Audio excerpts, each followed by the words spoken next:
Você sabia que 33,5% das crianças sofrem de sobrepeso ou obesidade no Brasil, segundo dados do Instituto Brasileiro de Geografia e Estatística, o IBGE, de 2008-2009? E mais, que a cada 5 crianças obesas, 4 permanecerão nessa condição quando adultas?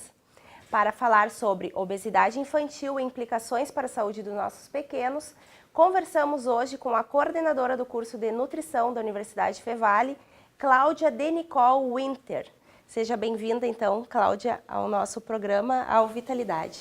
Obrigada, é um prazer estar aqui falando sobre esse assunto que é tão importante na atualidade. Cláudia, você é formada em nutrição pela Unicinos, né, e fez mestrado na Universidade de Córdoba, também nessa área? Na minha formação, né, em nutrição foi em 1992 e em 2005 eu finalizei o meu mestrado em Ciência Física do Movimento na Universidade de Córdoba, na Espanha. E agora, atualmente, eu faço uma especialização em preceptoria do SUS. Professora, esses dados que eu li no início agora do programa, eles remetem a 2008 e 2009, né? Mas são os últimos dados assim de pesquisa que eu encontrei durante a produção do programa, né? E agora, quase 10 anos depois, será que essa situação se mantém ou ainda o índice de obesidade no Brasil e sobrepeso está maior? A senhora que trabalha mais diretamente com isso tem algumas outras informações para nos dar? Esses dados são de 2008, 2009, da pesquisa do orçamento familiar, né? Onde que realmente aponta esses dados bem alarmantes. E o que a gente percebe hoje, inclusive com estatísticas, né, levantadas assim também previamente, é que realmente esses dados estão se mantendo e até crescendo mais. Porque o que a gente percebeu assim nos últimos 30 anos, digamos, a nível de Brasil e a nível de mundo, né, foi uma transição nutricional.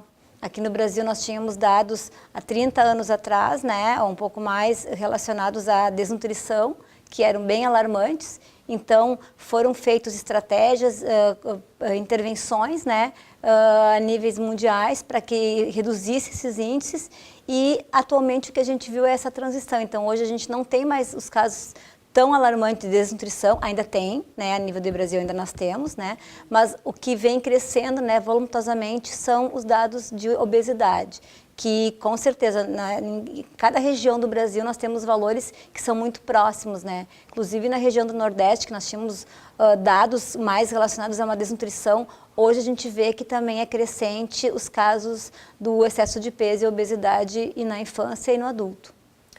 E aquele dado que eu trouxe também, que de cada 5 crianças que são obesas, né, elas levam essa condição para a vida adulta, 4 continuam o que a gente obesas. sabe é que em torno de 70% a 80%, né, de chance dele se tornar um adulto obeso. Isso vai depender muito, assim, inclusive o pai e a mãe serem obesos, né, porque a obesidade, ela é multifatorial. Ela tem fatores genéticos, sociais, culturais, e o que mais impressiona é que muitas vezes, assim, a questão da genética, ela já é uma herança que essa criança traz, mas o ambiente familiar, o que a gente chama assim de um ambiente obesogênico, vai favorecer que essa obesidade ela seja maior. Então, os pais, eles já influenciam também os hábitos alimentares daquela criança que já tem uma predisposição a uma obesidade. Então, seria uma coisa que vai contribuindo, né?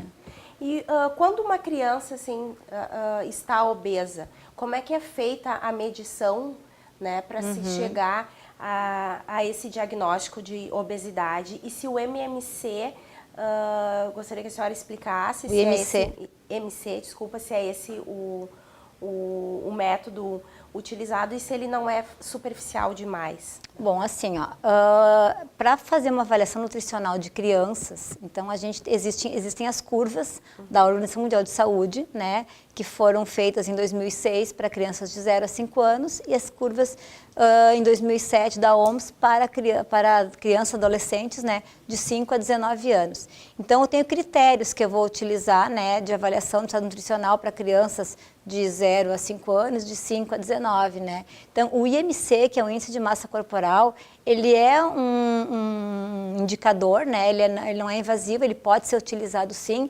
Ele, obviamente, está medindo uma massa muscular, né? E o que a gente tem que considerar também é fatores de crescimento dessa criança, estatura que essa criança como ela está se desenvolvendo, né? E claro que o ganho de peso, se ele for superior àquilo que seria a estatura dele, com certeza vai contribuir para os dados de obesidade, né? E esse acompanhamento é feito desde que a criança nasce. Na carteira de vacina tem a curva do peso e da altura. Exatamente. O profissional da área da saúde que for fazer o acompanhamento, né, ele pode muito bem orientar os pais em relação a como acompanhar esse desenvolvimento. Porque as curvas, elas são bem fáceis, elas são sinalizadas e essa curva, ela vai ter uma condição que o indivíduo vai poder acompanhar em que faixa que seu filho está. Então, nós temos uma faixa de normalidade dessas classificações, né, que é o score Z, né? Então, a criança ou adolescente que estiver entre o +2 e o -2, ela está dentro de um nível de adequação, digamos assim, né? Só que é importante que essa linha seja sempre ascendente. E aquele indivíduo que estiver acima do +2, né, até o +3, eu já vou ter casos de sobrepeso. E acima do +3, então, eu já considero como obesidade. Porque essa curva vai o 0, que é a mediana, e -2, -1, -2 e -3, ou então +1, +2 e +3. Então, ali eu posso ter uma ideia já de como está se desenvolvendo nessa criança. Para produzir aqui o programa, eu assisti um documentário chamado Muito Além do Peso, dirigido por Stella Renner, que fala bastante da questão da obesidade, no sentido que ela estaria relacionada também com outras pandemias, né? Então, a obesidade, ela pode ser considerada uma doença e ela está relacionada com outras doenças, como o desenvolvimento de câncer, de problemas no coração, de pressão alta, por exemplo? A obesidade, ela é considerada uma doença hoje pelo grau, assim, de epidemia que ela vem tomando, né? Então, essas doenças associadas, que a gente chama de dislipidemia, o diabetes, né? O diabetes, câncer, né? tipo 2, né, professora? E então são doenças que elas vão estar automaticamente relacionadas pelo perfil nutricional e pelo consumo alimentar desses indivíduos, né? Que vão desencadear futuramente essa doença. Então a gente vê assim que a obesidade, ela tem assim todo um histórico atrás dela também, né? Desde a criança, desde a concepção, né? Como que foi esse resultado intrauterino, desse desenvolvimento fetal. Como é que essa criança, como é que foi o ganho de peso? Porque na gestação a gente divide em 3 etapas, né? O primeiro, o segundo e o terceiro trimestre. O primeiro e o segundo trimestre é formação e o crescimento longitudinal, né? Em termos de tamanho do bebê. E ao final da gestação, o último trimestre, é o maior ganho de peso, né? Então, onde é que a criança incorpora mais. Muitas crianças que nascem prematuramente, eu digo crianças que nascem prematura com menos de 32, 33 semanas, né? E que são submetidas a uma hiperalimentação para recuperar aquele ganho de peso que elas teriam que ter tido até o final da gestação. Hoje são crianças que a gente observa que são na faixa dos 18 e 20 anos, já com graus de obesidade, hipertensão. Então, por essa hiperalimentação, pode estar condicionado, então, né, o futuro desenvolvimento dessas doenças. Então, o que a gente quer dizer com isso, né? Que a alimentação, ela é importante desde lá do momento que a mãe está gerando o bebê, né? Aquilo que ela vai passar para o seu bebê, durante a importância que dá o aleitamento materno, inclusive essa semana, né? Nós estamos comemorando a Semana Mundial do Aleitamento Materno. Então, assim, é fundamental que as mães tenham essa consciência da importância que é amamentar o seu bebê exclusivamente até os 6 meses de idade. Isso proporciona à criança um controle da saciedade, né? Faz com que ela consiga definir a quantidade de alimento que ela precisa, né, para o organismo dela crescer e se desenvolver. Enquanto que uma alimentação à base de fórmula ou outra alimentação antes dos 6 meses de idade não possibilita essa estimulação de saciedade. Então, assim, aleitamento materno, a gente está assim, batalhando muito para que todas as mães proporcionem esse momento para o seu filho. Tem um crescimento, a senhora até falou no início do programa, no índice nas últimas décadas da obesidade. Isso se deve à alimentação e também a um estilo de vida mais sedentário que as crianças e os jovens agora com expostos às novas tecnologias, né? Então, isso também traz um reflexo nisso, professora, na sua opinião? Se tu for olhar fotos, né, de recreios de crianças nos anos 50, nos anos 40, nos anos 60, tu não vê a quantidade de crianças obesas como tu vê hoje, né? Então, isso já é um dado que nos mostra que tem algo diferente que está acontecendo. Então, o avanço tecnológico, ele faz parte, né? A gente entende isso como uma coisa positiva, mas a que ponto que esse avanço está causando problemas, né? Onde é que se pode conciliar as duas coisas, né? Que se tem o avanço tecnológico e, ao mesmo tempo, que não se, a partir disso, não se desenvolva essas doenças, que são doenças graves, doenças sérias, né? Que o fato da criança estar mais presa a um computador, estar mais presa a um videogame, a insegurança hoje, né, gerada pela rua, não permite com que nossos filhos vão para a rua brincar, andar de bicicleta, então eles se movimentam menos, eles são mais sedentários e, consequentemente, eles armazenam mais energia em vez de gastar e estão expostos a alimentos com uma densidade calórica maior, né? Que são os refrigerantes, os doces, salgadinhos, né? Uma alimentação, uma alimentação quanto mais natural possível seria o ideal, associada a uma vida ativa, uma vida, né, com exercícios físicos regulares, e não apenas ir lá fazer uma atividade física uma vez por semana, jogar um futebol 1 hora e passar o resto do dia sentado na frente do computador, né?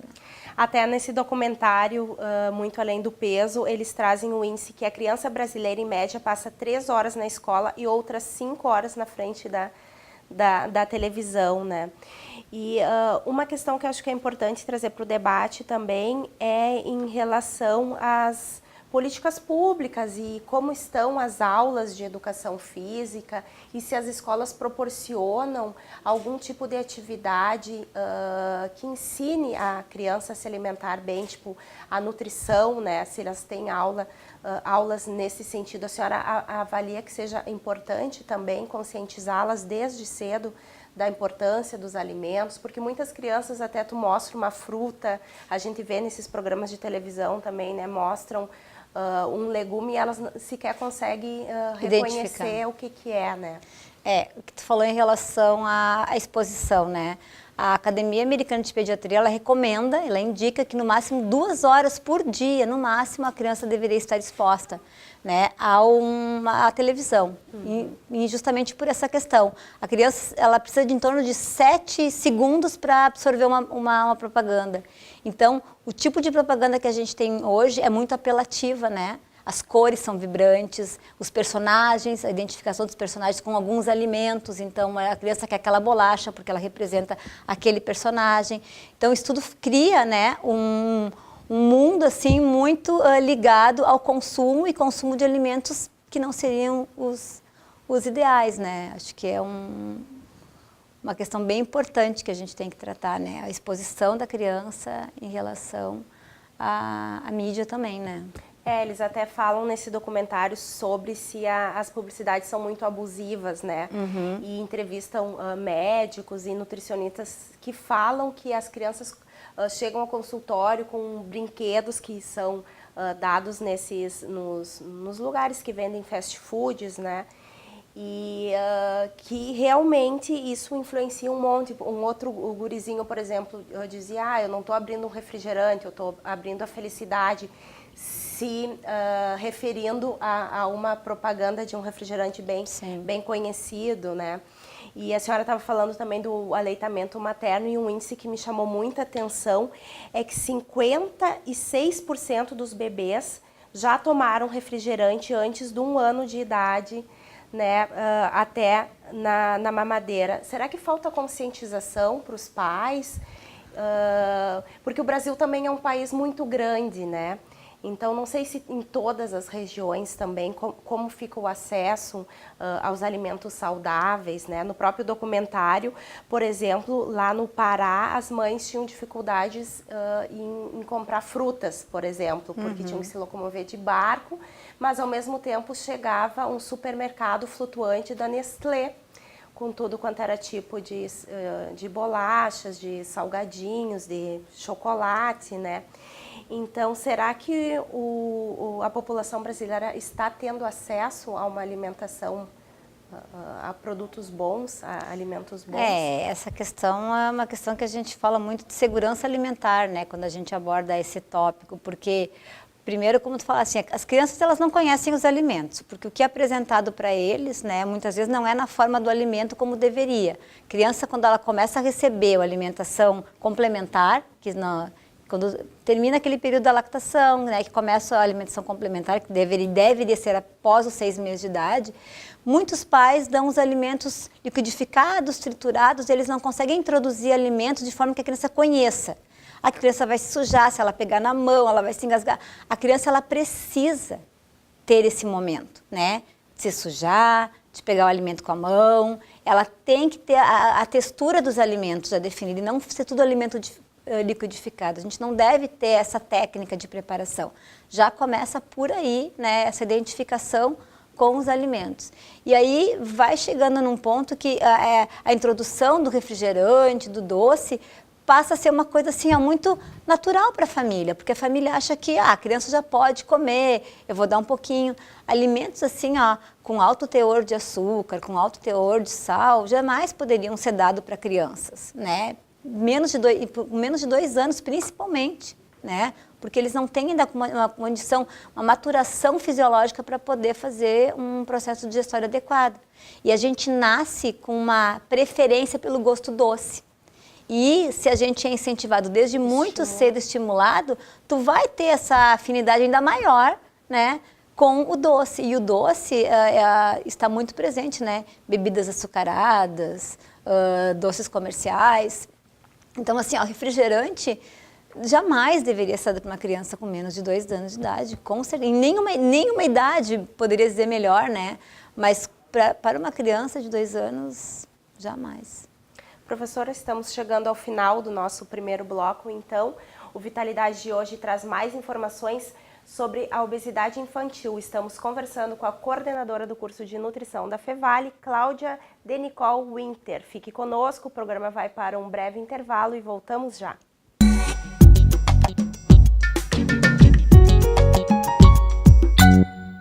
Novo Hamburgo tem centenas de animais de rua.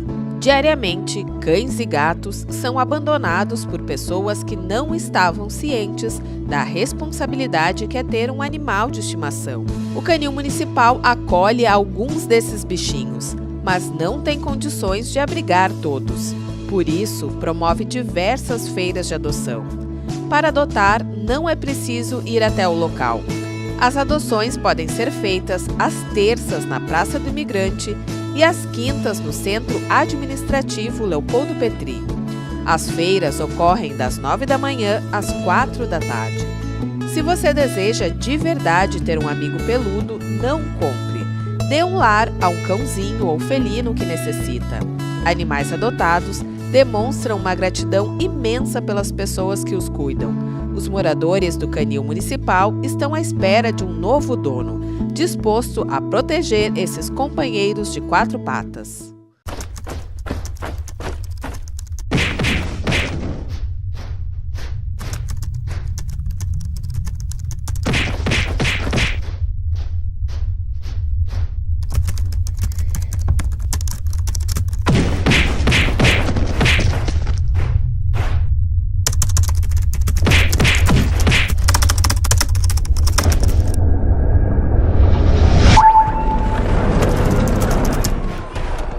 Com um acervo de 70 mil livros e um ambiente agradável, a Biblioteca Pública Machado de Assis é o lugar ideal para os estudos e na busca de conhecimento. Aqui é possível realizar pesquisas, copiar os materiais consultados, ler revistas e jornais e ainda há livros falados para deficientes visuais. Para retirar livros, basta se cadastrar. É preciso ser morador de Novo Hamburgo, trazer uma foto 3x4, 2x2 ou foto digitalizada colorida, além de carteira de identidade e comprovante de residência atualizado. Caso seja menor de 18 anos, a ficha deve ser feita pelo responsável. A biblioteca está aberta à comunidade de segunda a sexta-feira, das 8 da manhã às 6 da tarde e aos sábados, das 7h45 às 11 da manhã. A Biblioteca Pública Machado de Assis fica na Praça da Bandeira, número 66. Acrescente história na sua vida. Leia!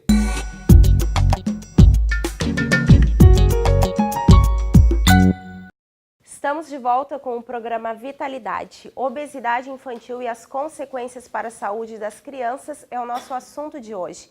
O nosso bate-papo é com a coordenadora do curso de nutrição da Fevale, Cláudia de Nicole Winter. Professora, então nós estávamos falando no bloco passado sobre o consumo, né, do açúcar e sobre a aptidão natural que a gente tem pelo doce, né? Tem um dado aqui que o brasileiro consome cerca de 51 quilos de açúcar por ano, né? Mas eu gostaria de perguntar qual é a real necessidade que o nosso corpo tem do consumo de açúcar, né? Porque a gente vê até nas escolinhas, às vezes mandam para a nossa casa da alimentação da semana, da quinzena, e falam, por exemplo, leite caramelado, né?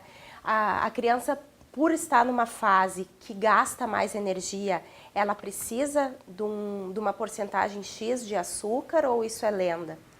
Assim, nós temos 3 grandes fontes principais dos macronutrientes, né? Que são as gorduras, os lipídios, né? As proteínas e os carboidratos. Então, desses 3 grupos, assim, digamos que o maior percentual seria dos carboidratos. Mas isso não quer a fonte principal de energia. Mas isso não quer dizer que o açúcar, como ele está dentro desse grupo de carboidratos, que eu tenho que consumir apenas ele. Eu tenho diversas fontes de carboidratos, né, que não são propriamente o açúcar simples, que é o açúcar que tem a sacarose, enfim. Se a gente for pensar em açúcar mesmo, consumir, o ideal seria em torno de 5 gramas por dia, né? Então é muito pouco a necessidade de açúcar para adoçar. Eu posso utilizar os carboidratos, a fonte energética, em outras formas. Eu vou usar as massas, os pães, né, tubérculos, enfim, mas eu não preciso utilizar como fonte exclusiva energética o açúcar. Então, já começa por aí. Então, eu não tenho necessidade de adoçar bebidas. Bebê, criança até 2 anos de idade, não tem necessidade nenhuma de eu utilizar o açúcar como uma fonte energética, né? Vou usar outras fontes energéticas, né, como eu expliquei, mas não tem necessidade do açúcar. Até porque o açúcar, introduzido também previamente, né, precocemente, melhor dizendo, ele vai contribuir para a cárie dental. Além das outras questões que a gente está falando da obesidade, mas a cárie que as mães consideram, a criança está com a primeira dentição, né, que são os dentes descidos, que vão começar a ficar, né, finalizados até os 3 anos de idade, mas depois, a partir dos 6 anos, eles começam a cair, que vai vir os daí eu vou me preocupar. Não, eu tenho que me preocupar lá desde o ventre materno, eu tenho que me preocupar muito antes dos bebês começarem a sair os primeiros dentinhos, a primeira dentição. Então, o açúcar, ele vai contribuir sim para essa cárie. Então, não só o açúcar, como os alimentos ricos, né, em açúcar. As próprias frutas, né, tem a frutose? As frutas são uma boa fonte, né, de um açúcar natural, que não é o açúcar branco, né. Nós falamos também no bloco passado sobre a questão dos refrigerantes e tem uma notícia que fala que as gigantes de bebida Coca-Cola Brasil, Ambev e PepsiCo Brasil anunciaram em junho deste ano, então, em comunicado conjunto, um acordo para mudar a política de venda de refrigerantes em escolas. Segundo as empresas, a partir de agosto, então a partir desse mês agora, as fabricantes deixarão de vender refrigerantes diretamente às cantinas de escolas, para crianças de até 12 anos. Pelo acordo, elas passarão a vender apenas água mineral, suco com 100% de fruta, água de coco e bebidas lácteas, que atendam a critérios nutricionais específicos. Na sua avaliação, é um grande avanço? É sim, porque já é um momento que a criança está na escola, já inibe, mas obviamente não é o único, né? Porque vem do contexto familiar. A família também tem que estar preparada para não considerar o refrigerante como um alimento assim. Os sucos em caixinhas também não é uma opção saudável, sucos em caixinhas também, né, professora? exato, né? Bebidas que tenham, inclusive as lácteas que tenham açúcar, elas também vão contribuir. Então, assim, um envolvimento de vários setores, digamos assim, a escola, a comunidade, a família, né? Para poder auxiliar. E o que a gente vê, assim, que a obesidade infantil, ela vem crescendo assustadoramente, né? Não por causa da gordura, que também auxilia, mas muito em função do consumo das bebidas açucaradas, que são os refrigerantes, sucos em caixinha, que a gente considera lá, é suco natural, né? Suco natural é suco exprimido da fruta ou é um suco que eu vou fazer com a fruta natural, liquidificar. Esses são os sucos naturais. Não existe ali um pacotinho que a pessoa compra achando que vai gastar R$1 e que vai render lá muito mais, né, do que um refrigerante, como diz a propaganda, que diz ali que tem 1% de fruta. 1% Na verdade, de ele é puro açúcar, né? Não tem. E corante. Corante que é muito ruim. Professora, também a obesidade infantil, ela se reflete na vida adulta da pessoa, como nós tínhamos falado antes. Mesmo que ela contorne esse problema durante a vida infantil, ela pode se refletir e trazer malefícios para a saúde a longo prazo? Porque o que acontece, né? A célula adiposa, que é a célula que guarda a gordura, ela é uma célula que tu pode emagrecer, mas tu não perde essa célula. Ela fica, né, no teu organismo. Então, quando ela está assim, em fase de multiplicação, no caso, quando a pessoa está aumentando de peso, elas vão se multiplicando. Então, elas ficam... Eu sempre brinco, quando eu atendo uma criança, eu digo, imagina uma bolsa, né? Que tu começa a encher um monte de coisa, ela fica grande, né? Quando tu começa a tirar as coisas dentro, ela fica fininha, mas ela continua ali. Se tu começar a colocar coisa dentro de novo, ela de novo vai ter espaço, né? Então, a célula adiposa é assim. Então, no momento que eu adquiro esse volume de células adiposas, eu tenho um local de estoque. Então, se eu não tiver estratégias nutricionais, mudança de estilo de vida, de alimentação, né? Elas estão prontas para receber em qualquer momento. E aí, se eu tiver o momento para isso, eu volto de novo a ganhar peso. É como a gente vê muitas vezes pessoas que fazem cirurgia bariátrica, né? Então, assim, elas emagrecem, e agora, se começam a comer novamente, elas têm uma tendência a aumentar também, porque elas vão ter onde depositar essa gordura. Nós falávamos antes sobre a questão do refrigerante e me surgiu uma dúvida. As calorias, por exemplo, elas que provêm do refrigerante ou mesmo de um salgadinho ou uma bolacha recheada, são as mesmas calorias que provém de uma fruta, por exemplo, 100 calorias de cada um. Calorias são iguais. Vazia, se eu tenho sem nada de nutriente? Não, é diferente, né? Por exemplo, assim, eu tenho então um refrigerante que vai me dar 70 calorias um copo de 100 ml de refrigerante, né? Aí eu vou ter um suco de laranja que vai me dar 70 calorias um copo de 100 ml. Mais ou menos uma relação assim, só para a gente entender. Obviamente que o refrigerante é só caloria, é só energia, enquanto que aquele suco não, ele está me trazendo vitaminas, minerais, então ele é um alimento rico, não é uma caloria vazia, quer dizer, não estou recebendo só um valor energético, eu estou recebendo junto um valor nutricional, enquanto que no refrigerante eu vou receber só caloria. Então, obviamente que a gente tem alimentos que têm um excesso calórico maior do que outros, né? E o que a gente fala muito hoje, que o próprio Guia Alimentar para a População Brasileira, que saiu em 2014, ele fala muito hoje da questão assim, das pessoas buscarem uma alimentação o mais natural possível. Então, assim, existem os alimentos processados, existem os ultraprocessados, existem o in natura. O que significa isso? Que eu tenho que dar preferência para comer comida de verdade, comida. Arroz, feijão é comida, sim, massa é comida, sim. Agora, como eu preparo esse alimento vai ser diferente. Se eu agregar nesse alimento muita gordura, muito sal, né, eu vou estar causando, sim, um alimento que não vai estar muito adequado para uma questão saudável, mas é comida, diferente do que eu me alimentar comendo lanches, fast food, junk foods, que são alimentos mais ricos em gordura, né. Professora, até tem crescido bastante movimentos de valorização da comida de verdade, como a senhora falou, versus então essa comida industrializada, considerada uma das causas da obesidade pelo alto índice de conservantes, aditivos químicos e sódio, por exemplo, que contém, aí entram as salsichas, né, entram os hambúrgueres e todo outro tipo de comida que a gente compra enlatada ou encaixada, né. Você vê alguma esperança nesse sentido? Até nós temos uma reportagem que daqui a pouco vamos falar um pouco mais sobre ela, e que as pessoas estão se conscientizando, né, e buscando um movimento contrário também a essa industrialização toda. Anteriormente a gente começou a falar, mas acho que não finalizamos a questão da conscientização dos pais, né? Uhum. Então, o que eu percebo, assim, a gente faz muitos trabalhos em escolas.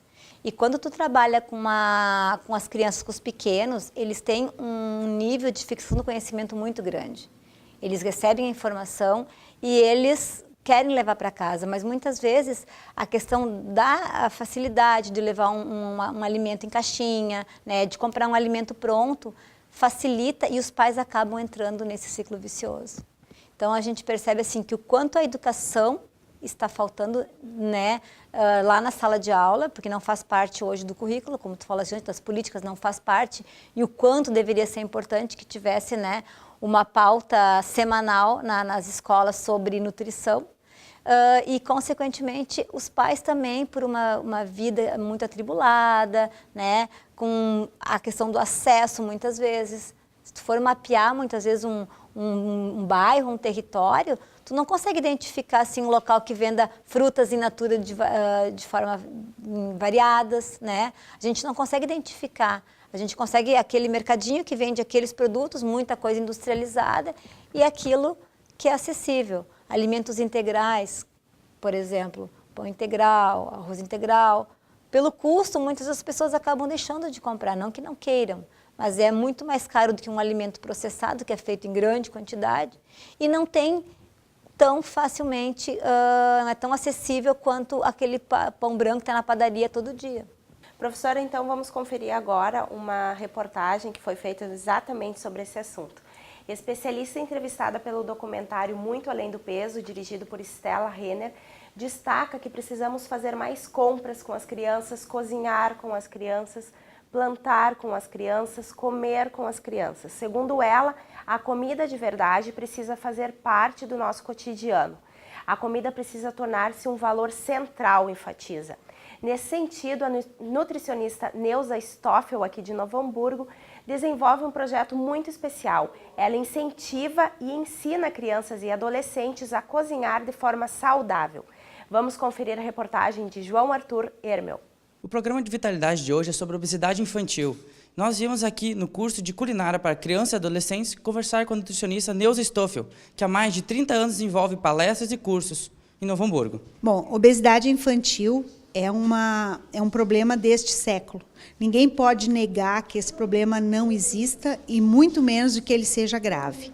Tendo em vista as doenças que isso traz, quando uma criança já tem problema de excesso de peso, imagina os problemas de saúde crônicos que virão quando essa criança tiver 50, 60, 70 anos, muito mais do que hoje. O curso de culinária para crianças e adolescentes ocorre sempre durante as férias escolares.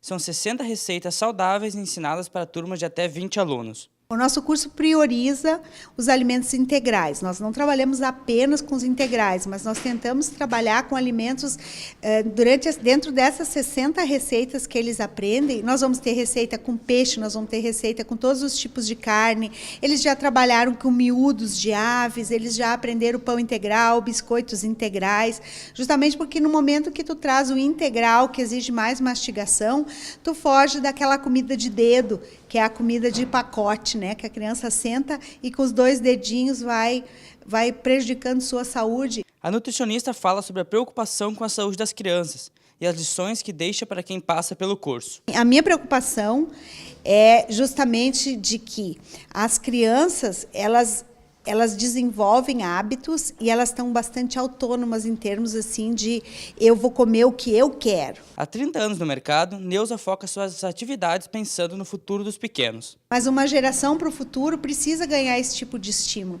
Então, a gente sabe que fazendo com, hoje, uma dúzia, no verão a gente trabalhou com 30 alunos, quando a gente faz isso, a gente já contribuiu muito, porque eles vão estar disseminando essas informações em sala de aula, entre os amigos, os colegas, e com certeza esses hábitos saudáveis vão ter mais estímulo. Quem tiver interesse no curso pode entrar em contato pelo Facebook, Neuza Stoffel Cursos e Palestras, ou pelo telefone 3065-5971. Essa foi a reportagem de João Arthur Hermel.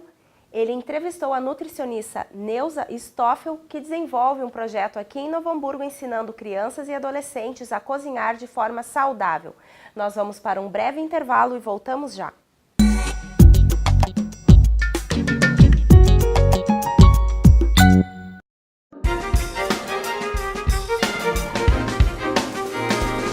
A evolução da administração pública sinaliza que o momento é crucial para investir na excelência em gestão.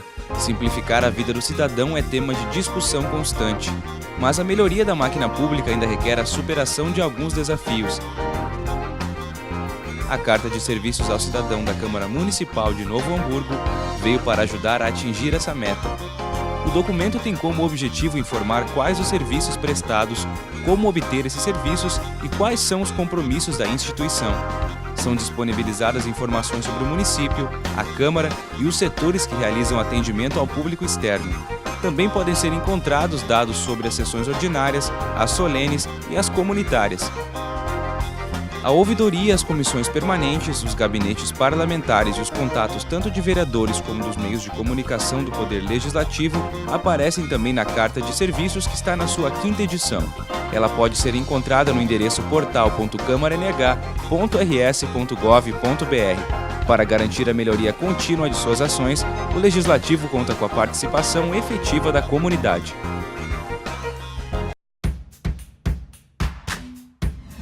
Há muito tempo, os estudantes do Brasil, através das entidades que os representam, conquistaram algo inédito: o direito a pagar meia entrada em eventos culturais e esportivos. Mas em 2001, uma medida provisória do governo, descaracterizando a identidade do estudante, mudou essa história para pior. Qualquer forma de identificar o estudante passou a valer.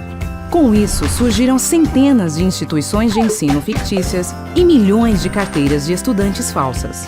Foi a partir daí que a meia entrada deixou de ser meia de verdade. Como todo mundo passou a ter uma carteirinha de estudante, os ingressos dobraram de preço e os estudantes, de fato, perderam seu direito. E quem lucrou com isto foram os falsificadores. Mas as entidades estudantis não se conformaram e começaram a lutar por uma lei que devolvesse ao estudante o seu direito. Vários artistas e promotores se uniram a elas nessa luta. Finalmente esse dia chegou e uma nova lei da meia entrada foi aprovada. Nela ficou decidido que só existe um único padrão nacional de documento que identifica o estudante. Assim, as milhares de carteirinhas diferentes que existem por aí deixam de valer. Agora, só um estudante de verdade pode ter o documento. A meia voltou a ser meia de verdade. Acesse www.documentodoestudante.com.br e solicite o seu.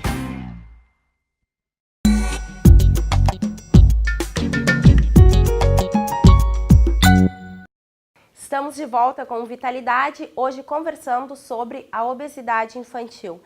Professora, então, nesse sentido, quais são os principais vilões alimentares na fase infantil e acredito que segue continuando sendo na fase adulta? Os vilões, assim, eu acho que é a alimentação industrializada, né? Que é fortemente, propaganda é muito apelativa, de modo que a criança se influencia. A falta de atividade física, né? Uma vida mais sedentária. A disponibilidade de alimentos, né, com alta densidade calórica, mais açúcar, mais gordura. E eu acho que a influência, assim, da família, que seria, assim, um grande, digamos, aliado e que acaba sendo um vilão. Eu fiquei apavorada com um índice aqui que um pacotinho de salgadinho tem cerca de 1000 calorias, né? E que se a gente fizesse a equivalência em atividade física, por exemplo, em natação, seria necessário 2h30 nadando para gastar essas calorias que acreditam que sejam calorias vazias pela conversa que a gente tem tido, né, professora? Outro dado que um pacote de bolacha recheada equivale a 8 pães franceses. Dificilmente a gente senta, né, e come 8 pães de uma vez só, mas um pacote de bolacha recheada é comum a gente ouvir que crianças devoram em poucos minutos, né? Então, as crianças e os adultos estão cada vez mais viciados em sal e em açúcar. Bom, começando, até retomando um pouquinho ali do bloco anterior, né, a proposta da Neuza em fazer esse trabalho, né, de educação nutricional, e é um trabalho que nós, né, como universidade, a gente entende que é fundamental trabalhar com a criança. O que acaba acontecendo, na verdade, né? A criança, ela tem uma exposição, né, a esse consumo de alimentos, né, de forma bem... digamos que exagerada, né? A família toda contribui para que esses alimentos eles acabam sendo consumidos, né? E a educação nutricional ela facilitaria muito isso, porque ela faria com que a criança conseguisse entender o quanto, né, aquele alimento é importante, o quanto ele deve conhecer do alimento. E eu acho que isso pode propiciar, né? Muitas vezes os pais acabam procurando um nutricionista quando tem algum problema. É difícil encontrar assim, quem periodicamente ou faça consultas, né, com nutrição se não esteja com problema de obesidade ou mesmo o contrário. O acompanhamento nutricional seria essencial na sua percepção? Assim, como poderia melhorar a qualidade de vida da família? Assim, ó, o profissional nutricionista ele vai analisar como é que está os hábitos alimentares, né? E vai dar orientações, vai fazer todo um planejamento para essa criança, baseado nas necessidades nutricionais que essa criança tem. Só que a família vai ter o papel fundamental, porque se algumas coisas continuarem a permanecer dentro de casa, né, e não mudarem, a criança, ela está naquele meio, ela está sendo influenciada para consumir aqueles alimentos. Então, é muito difícil. Então, o profissional nutricionista, ele vai ter esse cuidado de planejar uma alimentação equilibrada, balanceada, mas se a família, em contrapartida, o meio que essa criança estiver não favorecer, o resultado não vai ser positivo, né? Infelizmente. A gente vê também, hoje em dia, cada vez mais crianças ansiosas, né? Existe problema já na infância de comer por compulsão, pode se tornar obesa por causa disso também, e a criança obesa acaba sofrendo bullying, né, na escola, muitas vezes. E isso pode, professora, numa outra pergunta, então, acarretar outros problemas como bulimia infantil, existe isso? Assim, Existe, né? A gente vê assim, ó, que esses transtornos alimentares, né, a bulimia, a anorexia, né, eles eram mais evidenciados e mais falados há alguns anos atrás. Hoje parece que deu uma estabilizada, né? Mas é muito comum, sim. Inclusive nas redes sociais hoje, muitos jovens trocam informações, dando dicas, né, de que seria mais fácil para reduzir peso. Então, a bulimia, ela é digamos, um quadro, né, de transtorno alimentar que, quando instalado, ele tem que ser muito bem identificado pela família, ele tem que ser tratado por um profissional, né, que entenda que vai conseguir auxiliar essa criança. Porque, em geral, são os adolescentes que começam mesmo, né, com essa projeção do alimento, para poder identificar, porque vai causar danos, né, na saúde daquele indivíduo, se ele continuar a fazer por um período muito longo, né, e o valor nutricional que ele vai estar deixando de ingerir, ou ingerindo uma quantidade muito grande, né, de calorias vazias para depois projetar o alimento, né, dependendo da fase da vida, ele vai comprometer também no crescimento e desenvolvimento daquele adolescente. Porque na adolescência a gente tem assim uma fase grande de estirão do crescimento, que para as meninas é dos 11 aos 12 e dos meninos é dos 13 aos 14. E geralmente coincide com essas fases, né? onde é que eles têm que ter um grande crescimento, começam muitas vezes os transtornos alimentares, porque essa criança já veio, né, de uma infância com algum grau de excesso de peso. E o excesso de peso, ele é aquela coisa que tu falasse do bullying, né? Muitas crianças, elas são discriminadas em função do seu peso, e isso é ruim. Então, elas querem entrar no mesmo padrão que os outros que não estão com obesidade. Mas, ao mesmo tempo, ela não sabe como, ela não tem um ambiente que favorece. Porque a alimentação que está disponível para ela é muito rica em gordura, é muito rica em açúcar, então ela come aquilo, mas ela sabe, por informação que ela leu, que ela ouviu, que aquilo engorda. Então, mas aquilo ela tem que botar para fora, mas é aquilo que ela tem para comer, ou é aquilo que ela se habituou, que ela teve o contato, né? Então, tem muita coisa assim envolvida nesse processo da obesidade, não é um fator. E quando a gente fala assim, ó, onde é que começa isso? Como eu falei, que começa lá no ventre materno, na alimentação da mãe, alimentação dos primeiros 2 anos de vida, que a gente considera hoje, que é os 1000 dias, né, que vai da gestação até os 24 meses de idade da criança, são, assim, períodos extremamente importantes para a qualidade dessa alimentação. Então, a criança não deveria consumir nada que tivesse açúcar, ela deveria ter uma alimentação muito saudável, introdução de alimentos de forma correta, deveria mamar, né, o leite materno até os 6 meses exclusivamente, sem água, sem chá, e depois, a partir dos 6 meses, então, iniciar com a alimentação complementar e pode continuar até os 2 anos com o leite materno. Mas assim, ó, esse processo todo vai desenvolver a educação nutricional, porque os hábitos alimentares, eles se formam até os 7 anos de idade. Né? Então, isso tudo ajudaria a não chegar na obesidade. Professor, e como saber se os nossos filhos, se as nossas crianças estão se alimentando bem? Bom, acho que em primeiro lugar, verificar onde é que essa criança fica, onde é que ela está durante o dia, né? Os pais, eles têm que ter consciência da sua responsabilidade, né, da alimentação. Tem muitos pais que desde bebê, a criança acorda, vão lá na cama e dão uma mamadeira de leite com achocolatado e com açúcar, né?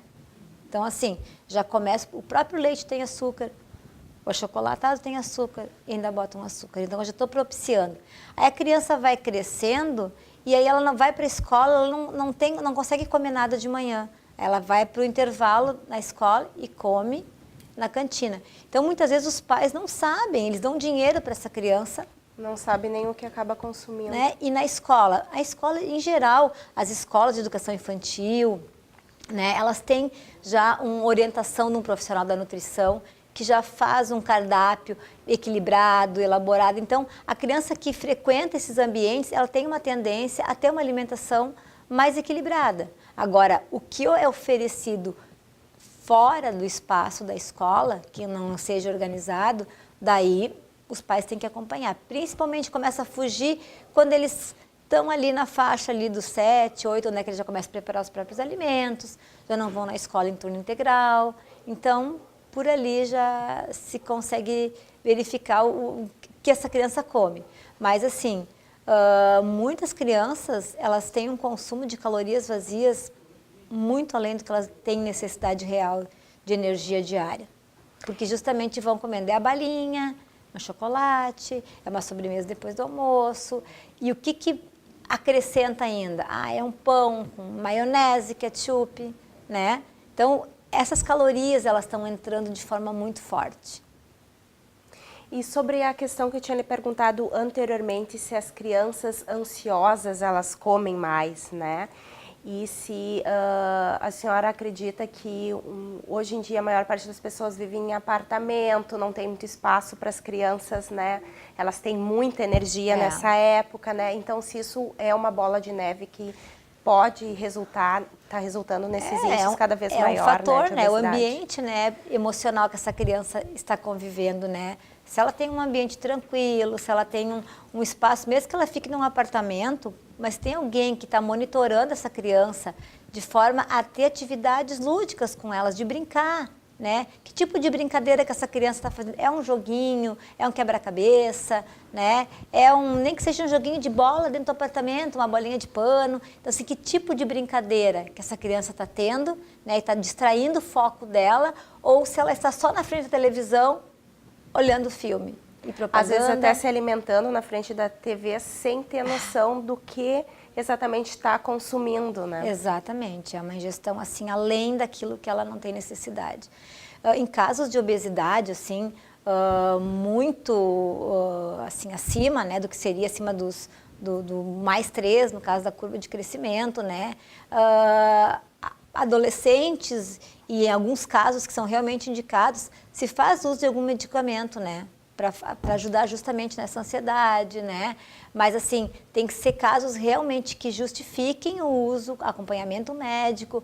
Um adolescente, né? Criança a gente não dá, a não ser em casos, algumas situações, né, de alguma patologia. Mas em geral, assim, adolescentes, eles não podem tomar a mesma medicação que o adulto, né? E tem dosagens que são limitadas e devem ser indicadas por um profissional. Isso é muito importante, que não é porque a pessoa está obesa que vai dar-me remédio lá para diminuir essa ansiedade para comer menos. Tem que estar com um acompanhamento médico bem intenso. Retomando um pouco todo esse nosso bate-papo sobre obesidade infantil e citando novamente o documentário Muito Além do Peso, que eu assisti para produzir esse programa, trazia realidades de crianças de todo o Brasil, né? Aqui de Porto Alegre, tanto do Norte e Nordeste, e mostrou as consequências que as crianças tinham em função da obesidade, dificuldades de ar, dificuldade de locomoção, muitas dores, né, no corpo, principalmente nas pernas, né? Só que queria confirmar com a senhora a obesidade tipo 2, né? A diabetes tipo 2, desculpa, ela está intrinsecamente relacionada à obesidade infantil, ela seria uma das consequências mais severas, assim, dessa obesidade? Ela com certeza vai contribuir, porque se tem uma predisposição genética, né, porque a diabetes do tipo 2 é uma diabetes que geralmente vai acometer as pessoas após os 40 anos, né, é uma, digamos assim, é uma doença adquirida, né, e que o excesso de peso, alimentação, vai contribuir. Então, eu diria que estaria atrelado se eu tenho uma criança que foi a vida inteira obesa, que não tem uma alimentação adequada, que não tem um acompanhamento, e aí sim ele vai chegar numa vida adulta e ele vai ter desenvolvimento do diabetes do tipo 2. Pode ser uma consequência, né? Como a hipertensão, como a dislipidemia, que são doenças tão graves quanto o diabetes. E falando novamente sobre a questão das escolas, né? Você estava me contando que também a Fevale desenvolve um projeto nas escolas aqui do município. O que vocês procuram orientar os professores, ou seja, ou a comunidade escolar como um todo, né, relacionados a uma boa alimentação, uma alimentação saudável, a importância disso na vida das crianças? Bom, a Fevale fez uma parceria com a Secretaria Municipal de Educação daqui de Novo Hamburgo, com o Núcleo de Nutrição e da Secretaria de Educação, e estamos desenvolvendo desde o início desse ano um projeto que é saúde e educação nutricional nas escolas. Então, é um projeto muito legal, porque a gente começou esse semestre, foi o nosso primeiro semestre, né? E nós temos 3 professores, 3 nutricionistas envolvidas e mais uma pedagoga. Então, cada nutricionista ou cada professor atua em uma escola durante o semestre todo. Então, nós atendemos 3 escolas durante o semestre e as atividades que a gente desenvolve é justamente educação nutricional e segurança alimentar. Então, nós dividimos mais ou menos assim em 9 encontros durante o semestre, né? Onde a gente atende crianças de 7ª, 8ª e 9º ano, que a ideia é formar turmas que seriam os multiplicadores na escola sobre essa temática de educação nutricional e segurança alimentar. E nós começamos inicialmente avaliando o estado nutricional de cada turma, depois nós trabalhamos com a questão dos grupos de alimento, pirâmide de alimentos, trabalhamos com a composição, eles compõem o prato deles através de figuras, né? Desenhos, eles montam o prato, que seria o prato que seria o que eles consomem, que seria ideal. Posteriormente, a gente faz todo esse trabalho de identificação, de mostrar o que tem dentro de um alimento. Então, a gente pede para eles olharem os rótulos dos alimentos, identificar o que aquele rótulo tem, porque muitas vezes as letras são tão pequenas que a gente não consegue identificar. E mostrar que o primeiro item Sempre o primeiro item é o que tem mais. Então, assim, eles olham o rótulo, nossa, aqui na bolachinha recheada o que mais tem aqui é açúcar. Então, eles conseguem verificar o que tem. E aí a gente faz também uma demonstração levando várias embalagens com a quantidade, né, em tubetes de açúcar e de gordura equivalentes ao que tem naquele alimento. Depois a gente começa a trabalhar com a segurança alimentar.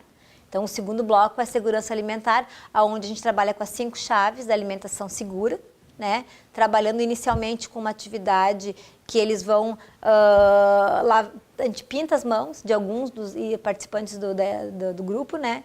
E pede para eles lavarem com os olhos vendados. E depois eles identificam, né, o que realmente fica ainda de sujeira na mão quando a gente não tem uma higiene adequada. Posterior a isso, a gente começa a trabalhar então com as demais chaves, né, com as outras 4, mostrando imagens. E eles relacionam a questão do ambiente, da contaminação, como é que é a refrigeração adequada, né, dos alimentos. Então, isso tudo culmina então na finalização de atividades com questionário, checklist, né, em locais que produzem alimentos, para verificar se eles aprenderam realmente o conteúdo que a gente expôs. E assim, o que a gente percebeu nesse primeiro momento, né, foi muito positivo, principalmente em relação à segurança alimentar, à produção, à manipulação de alimentos, né? A educação nutricional, a gente viu que ainda é um desafio, porque eles têm muita influência, né? O acesso aos alimentos industrializados é muito grande, então levar frutas de lanche ainda é muito difícil, ou consumir, né, ainda é Eles têm um vergonha, desafio. professora, de comer Olha, frutas? alguns, eu acredito que não seja tanto a vergonha, é a falta do hábito. E porque muitas vezes o salgadinho é mais saboroso, né? Eu abro e como, a fruta eu tenho que descascar e ela às vezes não é tão doce quanto minha bolachinha. Então, é uma questão de hábito, é aquilo que ele trouxe. E para mudar, tem que ter uma temática bem transversal, ou seja, que esse assunto seja trabalhado em todas as disciplinas, de alguma forma. Matemática, geografia, o que eu posso trabalhar a temática alimentação para poder desenvolver mais esse assunto. E vamos deixar uma dica para as mães, então, que tem que preparar todo dia a mochilinha, né, a lancheira. O que seriam opções de lanches saudáveis, né, que proporcionaria uma melhor qualidade de vida para o seu filho, né, e que não tem, de repente, um custo tão alto? Olha, depende a faixa etária dessa criança, né? Mas a mãe, ela pode preparar lanches como salada de fruta, ela pode preparar um iogurte natural com mel e fruta, né? Mel para criança com menos de 1 ano a gente não recomenda, tá? Porque ele pode ser fonte de uma bactéria que a criança não tem condições de se defender e pode ser fatal para a criança. Então, antes de 1 ano a gente não recomenda o uso do mel, né? Mas pode ser uma opção depois, né? Usar uma aveia com frutas e mel, né? Iogurte, o próprio pão. Usar o pão, né, fazer um pãozinho integral, né, posso colocar um queijo branco, posso colocar alface, tomate. Então, assim, são lanches. Eu fazer um bolo usando mais farinha integral, usando menos açúcar, menos gordura. Um açúcar mascavo, de repente? Usar o açúcar mascavo, bolo com frutas, que é tão gostoso, né, bergamota, laranja, então, banana. Então, acho que tem opções sim, né, mas o que a mãe tem que entender é que ela vai ter que dispensar para isso um tempo maior, né? Para poder organizar e fazer sucos. Eu sempre digo, nem que tu esprema 2 laranjas, dilui na água, né? Bota numa garrafinha. É claro que esse alimento não tem que ser refrigerado. Só a fruta, eu posso misturar com Pode, água, se né? for o caso, assim, se não conseguir, até por uma questão de custo, vou misturar laranja com mamão, né? Enfim, mas assim, ó, mas vai perder o valor nutricional. Perde valor nutricional? Sim, mas é um alimento melhor ainda do que comprar um alimento industrializado. E claro que todo esse alimento que tu levar para uma escola, se são alimentos perecíveis, ou seja, que tenha carne, que tenha frios, que tenha, digamos, uma fruta, eu tenho que condicionar ele na geladeira, né, para ele se manter refrigerado e não ter risco de contaminação.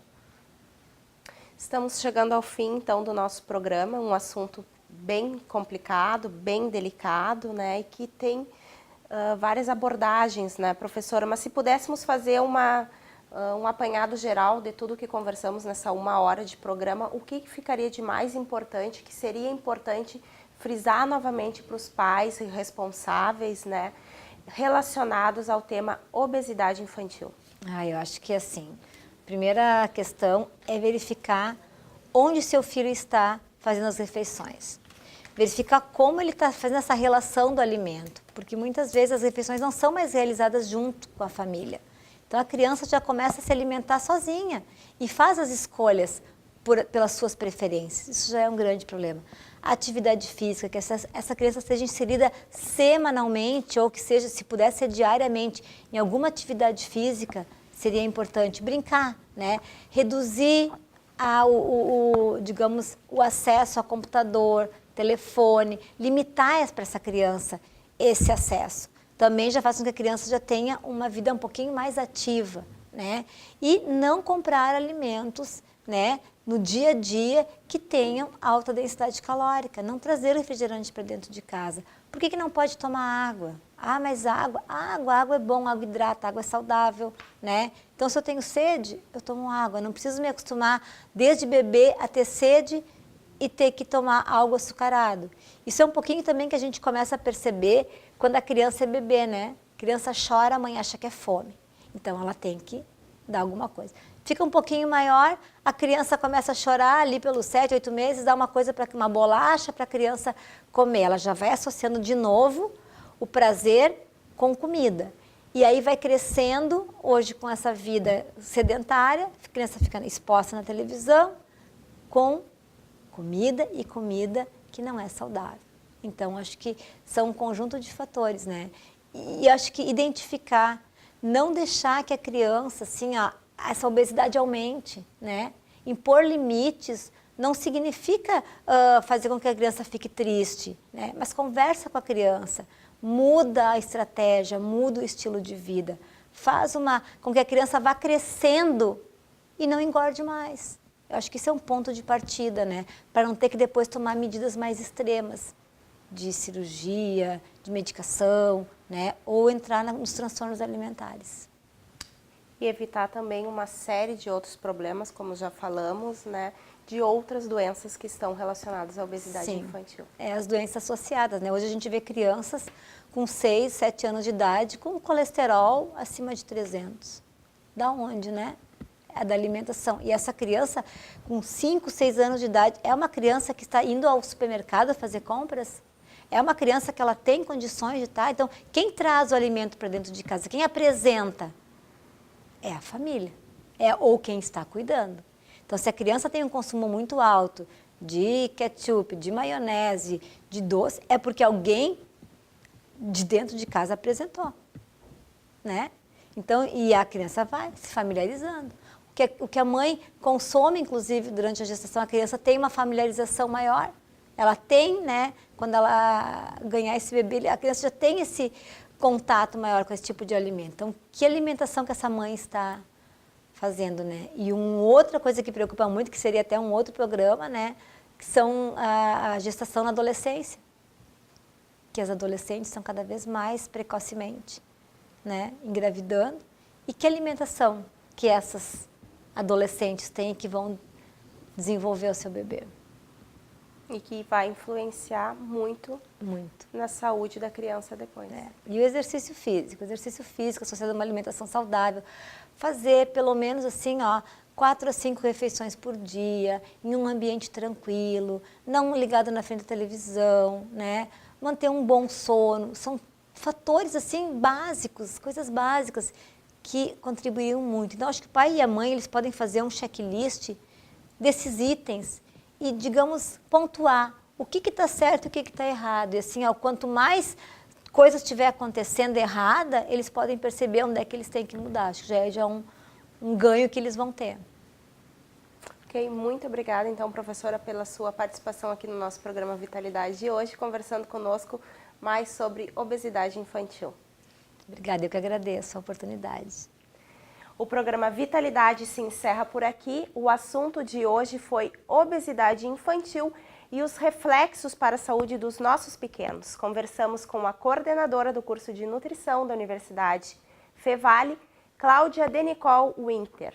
O Vitalidade será reprisado aqui pela TV Câmara, canal 16 da NET, e você pode também assistir a essa e outras edições no YouTube, youtube.com/TV Câmara NH. Nós ficamos por aqui, muito obrigada pela sua audiência e até o próximo programa.